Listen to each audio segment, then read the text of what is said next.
Salut à tous les amis et bienvenue dans cette vidéo qui va vous faire voir la vie en rose ou en bleu ou en vert, enfin vous choisissez. On va parler aujourd'hui de ces substances pas tout à fait légales qui nous font nous sentir comme des licornes galopant dans un champ de coton. Vous voyez de quoi je parle? Les champignons magiques bien sûr. Aussi connus sous le nom de champignons hallucinogènes, ils font partie des psychédéliques naturels les plus puissants. Souvent, pour ne pas dire toujours, associés à des hallucinations tripantes et colorées, les champignons présenteraient toutefois de nombreuses vertus et bienfaits. Ces substances font effectivement l'objet de nombreuses recherches scientifiques permanentes, dans l'espoir qu'un jour, tous leurs secrets soient révélés et que l'on puisse aider des gens grâce à eux. Alors suivez-moi dans cette aventure psychédélique et venez en apprendre plus sur ces substances magiques qui risquent d'en surprendre plus d'un.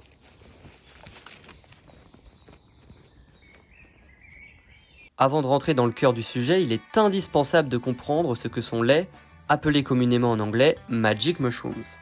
Les champignons hallucinogènes sont des champignons qui contiennent des composés psychoactifs tels que la psilocybine. Cette molécule naturelle est présente dans à peu près 200 variétés de champignons. Une substance qui produit des effets psychédéliques et peut par exemple provoquer des altérations de la perception, de l'humeur et de la pensée, qui peuvent inclure des hallucinations, des changements dans la perception du temps et de l'espace, des sentiments de spiritualité ou d'euphorie, ainsi que des effets physiques tels que des nausées, des frissons et une augmentation de la température corporelle. Grosso modo, d'après mon expérience et de nombreux témoignages que j'ai pu recueillir, les champignons magiques provoqueraient des fous rires, des hallucinations visuelles, un sentiment de plénitude, c'est-à-dire qu'on a l'impression d'avoir déjà tout ce que l'on veut pour être heureux. On ressent également des sensations de lourdeur, une perte de la notion du temps, en gros 20 minutes semblent durer 20 secondes, ou à l'inverse, 1 heure semble avoir duré 2 jours. Il y a aussi et surtout une osmose avec l'environnement, en fait on est comme en harmonie totale avec la nature, une connexion s'installe, nous ne faisons qu'un avec elle. Pour vous donner une image, c'est un peu comme Eywa, l'arbre des voix dans Avatar. À propos des bienfaits sur l'usage récréatif, et je dis bienfaits entre guillemets, car les champignons magiques ne sont pas encore une solution miracle pour soigner tout un tas de pathologies. C'est encore un sujet compliqué qui fait l'objet de recherches permanentes. Pourtant, énormément de gens jurent qu'ils ont eu une expérience profonde qui a pour certains changé leur vie. De même, beaucoup attestent de changements de personnalité après avoir pris des champignons. Par exemple, certains affirment se sentir beaucoup plus ouverts et détendus. Bien sûr, de nombreux facteurs peuvent être responsables de ce sentiment, car l'état psychologique et l'environnement jouent un rôle important, tout comme la santé mentale, le bien-être et l'ouverture d'esprit. Et puis n'oublions pas la créativité qui peut être stimulée tant au moment de l'ingestion que dans les jours, voire les semaines qui suivent le trip. Il existe en effet de nombreux exemples d'artistes et de musiciens qui utilisent les champignons hallucinogènes pour approfondir leur processus de création et leur production. Je vais désormais laisser Agathe et Joss, qui ont déjà tenté l'expérience, nous partager leurs ressentis.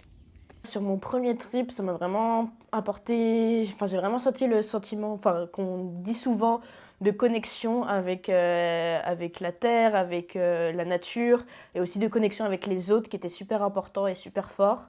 Et après, vraiment psychologiquement, sur mon premier trip, ça m'a fait, ça peut paraître con à dire, mais vraiment revivre ma naissance de A à Z et vraiment ressentir genre tout l'amour qui m'avait été apporté à ma naissance. Et c'était un moment super fort. Vraiment que j'oublierai jamais. En fait, c'est ça qui est cool avec les champignons, c'est qu'on se rappelle de tout et on peut vraiment en prendre des enseignements qu'on ramène après sur la suite, quoi. Et dans sa vie normale et sobre, si on peut dire. Donc voilà. Après, sur les autres fois où j'ai fait, ça m'a apporté énormément.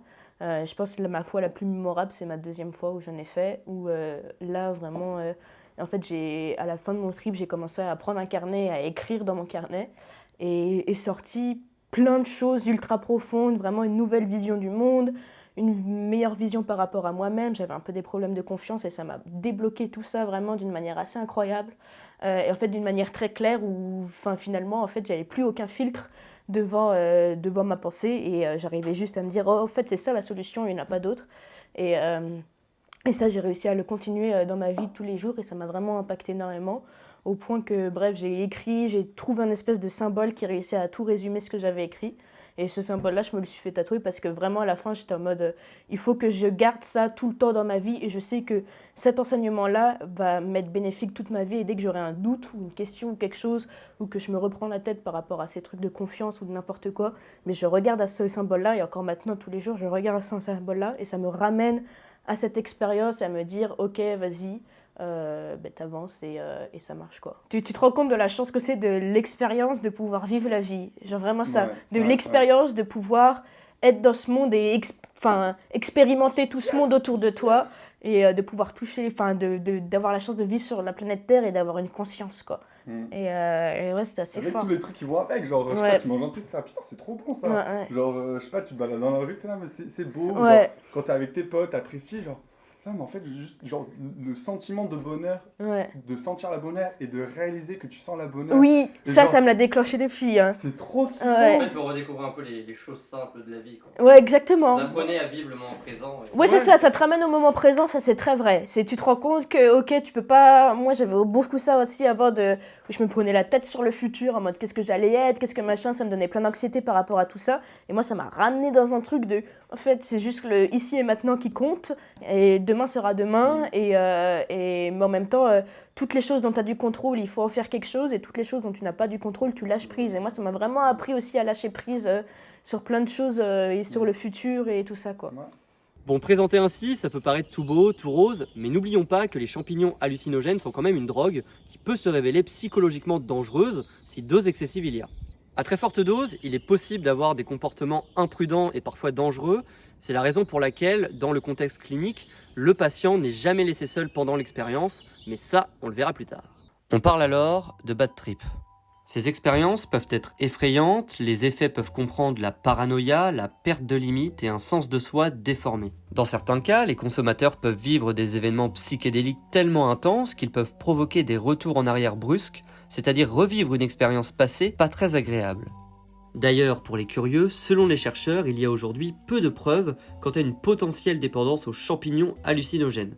Contrairement à de nombreuses drogues, les psychédéliques agissent sur le système de la sérotonine et non pas sur le système de la dopamine, qui est celui de la récompense. Cependant, il est possible de devenir tolérant aux effets en raison d'une consommation régulière. Le côté scientifique, il est super important et ouais, il y a une énorme... beaucoup de médecine alternative à faire avec les psychédéliques. Il y a un potentiel énorme dans tout ce qui est de traitement des addictions. Moi, ça m'a quand même bien aidé à arrêter de fumer, typiquement de prendre des champignons. Et justement, parce que je voulais que ce soit aussi un but de ce trip-là, c'est aussi ça, poser un but sur son trip et ça t'aide à atteindre ce but. Vous l'avez compris, nous allons désormais nous pencher sur les recherches scientifiques et les essais cliniques en cours. Allez, générique.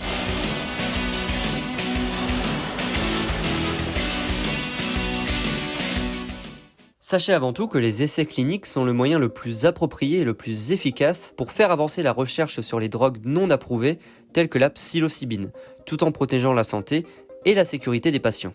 La psilocybine, qui, rappelons-le, est le principe actif des champignons magiques. Cette molécule fait l'objet d'études pour par exemple prouver son efficacité pour traiter divers troubles mentaux, tels que l'anxiété, la dépression, ainsi que différentes addictions liées au tabac, à l'alcool et aux opiacés. Car oui, ces dernières années, la thérapie psychédélique est apparue comme un traitement possible des maladies mentales, mais bien que les résultats soient prometteurs, cette pratique, et je le redis, n'est pas encore une solution miracle. Pour nous aider à éclaircir le sujet, j'ai interrogé Alexis Bourla, psychiatre et chercheur en neurosciences. Voilà ce qu'il pense des essais cliniques actuellement en cours. Pour les psychédéliques, là, ça fait quelques années qu'il y a un regain d'intérêt. Et donc, du coup, là, ça fait quelques années qu'il y a des essais cliniques en cours. Mais il ne faut pas s'attendre à avoir une commercialisation, à mon avis, avant 5-6 ans. Mais il n'y a rien qui l'empêchera, une fois que si les essais cliniques montrent une balance bénéfice-risque positive. Mais du coup, vous semblez convaincu pour dire qu'il y aura bel et bien une commercialisation à l'avenir. Si les essais cliniques sont positifs. Pour l'instant, la plupart des essais qui sont sortis ont l'air d'être positifs, mais en fait, il faut qu'il y ait plusieurs essais concordants. Donc, il suffit qu'il y ait un essai clinique bien réalisé qui soit négatif pour que ça remette un peu le curseur au centre. Donc ça, on verra. Ça, c'est vraiment dans quelques années qu'on pourra dire s'il y a suffisamment d'arguments dans la littérature pour que la commercialisation se fasse. Mais sans parler de commercialisation, juste pour revenir aux essais cliniques, est-ce que selon vous, il est possible d'affirmer que les champignons hallucinogènes présentent des bienfaits et des vertus pour l'être humain ? Quand on regarde la littérature scientifique actuelle sur les champignons hallucinogènes, en tout cas sur la psilocybine microdosée dans le cadre de la dépression ou dans la psilocybine utilisée en psychothérapie augmentée, il y a certains articles qui montrent des résultats positifs. Donc ça veut dire qu'il y a alors il peut y avoir des case reports, donc ça veut dire des cas particuliers où ils ont étayé le cas avec ils ont récupéré des éléments cliniques du cas pour montrer que ça fonctionnait bien, ou il y a des essais cliniques sur le sujet qui montrent des résultats positifs. Donc oui, on peut affirmer qu'en l'état actuel des connaissances, il y a sans doute des effets bénéfiques, mais que très clairement, il est trop tôt pour généraliser ces résultats. Mais est-ce que vous avez eu des patients qui sont venus vous voir en disant qu'ils avaient pris des champignons hallucinogènes et que par la suite ils ont ressenti des effets positifs ? Oui, j'ai certains patients qui clairement ont décrit des effets positifs sur leur pathologie. Alors soit avec la prise de champignons hallucinogènes microdosés, effectivement, parce qu'ils se sont fournis sur Internet. Ne vous en faites pas, je vais vous expliquer ce qu'est le microdosage. Il s'agit tout simplement d'une pratique qui consiste à consommer d'infimes quantités de substances psychoactives, telles que la psilocybine dans notre cas. On parle d'une micro-quantité, bien en dessous de ce qui est nécessaire pour déclencher un trip, mais évidemment, il en faut suffisamment pour en ressentir certains effets. Les doses utilisées sont souvent administrées de manière régulière, sur plusieurs semaines ou mois, le but étant généralement d'améliorer l'humeur, la créativité, la concentration ou le bien-être général. Bien que cette pratique gagne en popularité, il est important de noter que le microdosage doit être pratiqué avec prudence et sous la supervision d'un professionnel de santé. Mais malgré qu'il y ait encore peu de recherches sur ses effets à long terme, certains utilisateurs signalent des améliorations significatives dans leur vie quotidienne grâce à cette pratique. C'est par exemple le cas de l'ancien joueur de hockey canadien Mike Broder, qui a dû mettre fin à sa carrière en 2010 suite à une commotion cérébrale. 4 ans après l'accident, malgré les antidouleurs et les antidépresseurs, il ne voyait toujours pas le bout du tunnel. Il raconte qu'il était désespéré et restait toute la journée dans son lit. Mike découvre alors le microdosage de psilocybine sur internet. Cette pratique fait désormais partie de son quotidien. Il raconte prendre une capsule avec son café chaque matin, du lundi au vendredi. Les effets sont légers, mais ça lui donne de l'énergie, booste sa concentration et le rend bien plus optimiste. Selon lui, le microdosage a changé sa vie. Malgré tout, le microdosage de champignons hallucinogènes doit encore faire ses preuves. Les opinions positives relevées à ce jour proviennent surtout d'utilisateurs. Est-ce que c'est bon pour vous ? Mais donc, en tant que psychiatre, vous n'avez jamais conseillé à un patient de tester le microdosing ? Non, pas seul, pas indépendamment. Par contre, ça m'est déjà arrivé de dire, est-ce que c'est de proposer à un patient de regarder s'il n'y avait pas des essais cliniques en cours, pour voir s'il ne pouvait pas rentrer dans un essai clinique. Mais en tout cas, faire ça tout seul, du microdosing, ça me paraît un peu cavalier. Surtout que s'il se fournit sur Internet ou n'importe où, on ne sait pas précisément ce qu'il y a. C'est aussi l'autre problème, c'est-à-dire que autant quand on est dans le cadre d'un essai clinique, on peut être à peu près rassuré sur la pureté des produits qui vont être testés. Si quelqu'un se fournit sur Internet, en fait, on ne sait pas vraiment ce qu'il peut y avoir à l'intérieur. Si le patient fait un bad trip après avoir ingéré un champignon ou un psychédélique, ou qui fait un surdosage en je ne sais pas quoi, ou qui fait une crise d'angoisse, etc., on est mieux pour responsable. On leur explique les risques.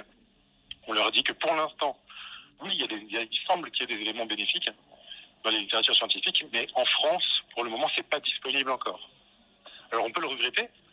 On peut regretter que ce ne soit pas suffisamment accessible et que les essais cliniques ne soient pas suffisamment accessibles. Et on peut essayer de travailler cette question-là. On peut essayer de trouver des essais cliniques pour les patients. On peut essayer de leur proposer de rentrer dans des protocoles de recherche si jamais il y en a qui sont actifs. Maintenant, leur dire, allez-y, tentez de prendre des champignons tout seul en microdosing que vous avez trouvé sur Internet. Non, ça, on ne peut pas faire. Je vous propose désormais de faire un tour d'horizon de certaines études scientifiques qui ont été réalisées ces dernières années sur les potentielles vertus et bienfaits de la psilocybine.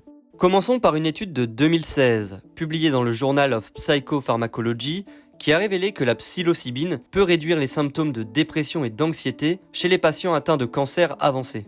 Les participants ont signalé des améliorations significatives de leur qualité de vie et une réduction de leur anxiété et de leur dépression pendant 6 mois après l'administration de psilocybine.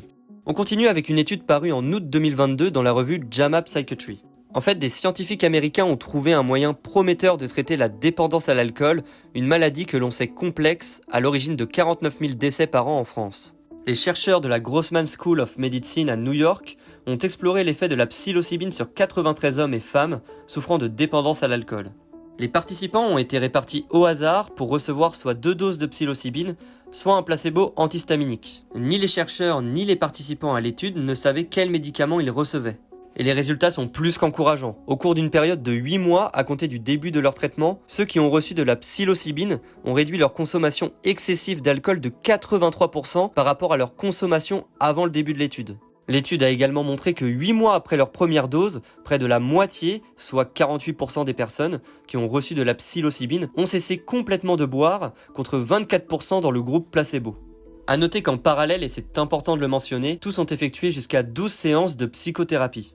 Voici ce que déclarait l'auteur principal de l'étude et psychiatre, Michael Bogenschutz. Au fur et à mesure que la recherche sur les traitements psychédéliques se développe, nous trouvons de plus en plus d'applications possibles pour les troubles. Au-delà du trouble de la consommation d'alcool, cette approche peut s'avérer utile pour traiter d'autres dépendances comme le tabagisme et l'abus de cocaïne et d'opioïdes.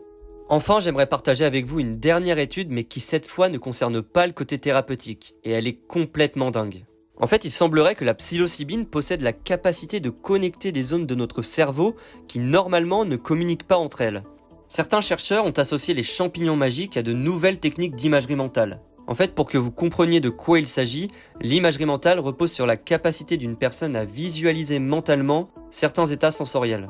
L'idée est de pouvoir explorer le lien entre le cerveau et l'esprit dans l'espoir d'élucider certains mystères de la conscience. Parce qu'il faut savoir que l'on a très peu d'infos sur la conscience humaine. On ne sait pas comment elle fonctionne, et la psilocybine, entre autres, pourrait nous permettre de découvrir de nouvelles choses. Il faut l'avouer, les champignons hallucinogènes sont quand même remplis de surprises.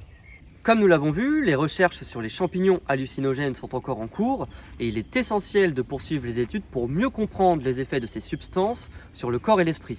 Il reste néanmoins du chemin à parcourir, mais les champignons magiques semblent avoir un avenir radieux devant eux et pourront peut-être un jour nous dévoiler tous leurs secrets bien gardés sous leur chapeau. C'est déjà la fin de cette vidéo, merci d'avoir regardé jusqu'au bout, j'espère que vous avez appris quelque chose de nouveau aujourd'hui et que cela vous a plu. Si c'est le cas, n'oubliez pas de laisser un pouce bleu et de vous abonner à ma chaîne pour ne rien rater des prochaines aventures. Si vous n'avez pas aimé cette vidéo, vous pouvez quand même vous abonner, ça ne coûte rien et ça me fera plaisir. Bisous et à bientôt pour une prochaine vidéo.